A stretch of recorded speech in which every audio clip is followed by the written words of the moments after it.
మీ ఛానళ్ళల్లో headlines స్క్రోలింగ్లో illegal betting యాప్స్లో నాకు పిలిచారని scrolling నడుస్తుంటుంది, headlines నడుస్తుంటుంది నాకు తెలుసు.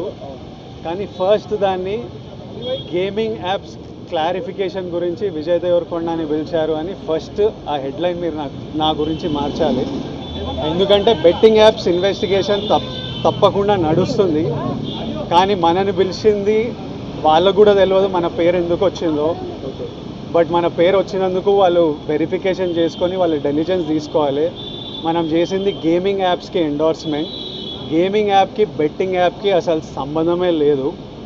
గేమింగ్ యాప్స్ అనేటివి completely legal, recognized by the government, licensed as a business. వాళ్ళకి జిఎస్టీలు, టీడీఎస్లు, కంపెనీలు, it's fully registered, recognized by supreme court and various state governments. అది గేమింగ్ యాప్. అటువంటిది A23.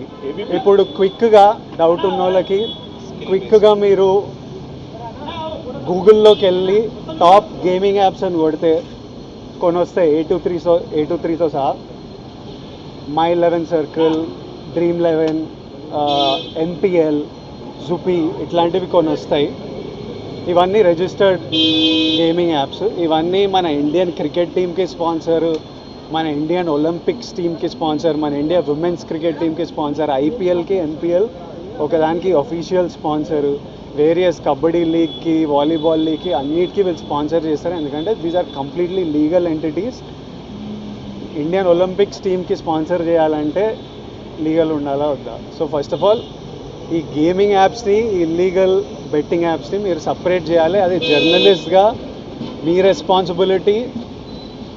నా మీద మీకు ఆ రెస్పాన్సిబిలిటీ ఉండాలని కోరుకున్నా. కానీ మన పేరు వచ్చింది కాబట్టి కొన్ని క్లారిఫికేషన్స్ అడిగారు. ఆ clarification account details, transaction details ఏంటి ఆ కంపెనీ అవన్నీ పంపించేసినాము. ఇంతటితో సమాప్తం. థ్యాంక్